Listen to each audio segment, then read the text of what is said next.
উত্তর ত্রিপুরার কাঞ্চনপুর থানার কমপ্লেক্সে গভীর রাতে ঘটে যাওয়া এক ঘটনাকে কেন্দ্র করে ছড়িয়েছে তীব্র চাঞ্চল্য।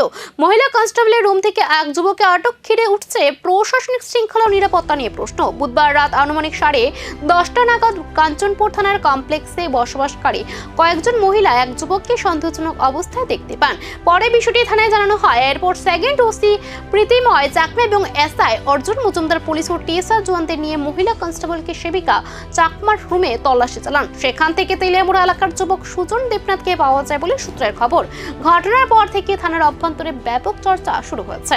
স্থানীয়দের একাংশের অভিযোগ, দীর্ঘদিন ধরে সেখানে এই ধরনের অসামাজিক কার্যকলাপ চলছিল, যদিও এই অভিযোগের সত্যতা স্বাধীনভাবে যাচাই করা সম্ভব হয়নি। অন্যদিকে সংবাদ মাধ্যমের পক্ষ থেকে যোগাযোগ করা হলেও কাঞ্চনপুর থানার তরফে কোনো আনুষ্ঠানিক প্রতিক্রিয়া পাওয়া যায়নি। বাড়ি আপনি কাঞ্চনপুর এখানে কেমনে আইছেন? ঘুরবার লাগে তো কমপ্লেক্সে থানার কমপ্লেক্সের ভিতরে কি করছেন? একজনের সাথে আমার পরিচিত আছে, তাই তাই না আমার পয়সা খাওয়া দাওয়া করে সেটা আমি কাম করবো। কতদিন ধরে পরিচিত? 1-1.5 মাস। 1-1.5 মাস। আমরা খবর পাইলাম আপনার কি অবৈধ সম্পর্ক আছে এখানে একজন মহিলার লোক। এরকম কিছু ছিল। তো পুলিশ কেন আনলো আপনারা?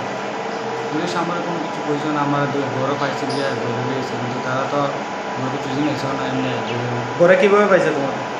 কিন্তু নর্মাল ড্রেস এরকম পাইছে? ঘরের ভিতরে আরেকজন ছেলে আসলে ওনার ছেলে আসলে সাথে। তো তুমি পুলিশে জিজ্ঞাসা না যে আপনারা কিনে আনছেন? আমি জিজ্ঞাসি, আমি বলছি এমন সম্পর্ক আছে বলে। আমি আমার কাছে তো স্যার এমন কোনোই নাই, কারণ আমি আইসি, আমি আবার জামু গায়ে। তোমার বাবার নাম?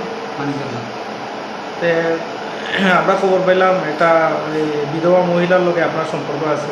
এরকম কোনো সম্পর্ক নাই। আপনি ওই কই তিলামুড়ার থেকে এখানে কেমনে আইছেন? গাড়ি নিয়ে এসে বন্ধু বান্ধবগুলো এসে আপনার লোকের বন্ধু বান্ধব কই? তারা গেছে আমার তেমন মিসিংয়ের বোর্ড আছে, ওই বোর্ডের আমি তার বন্ধু বান্ধবগুলো কই যেতে আসলেন?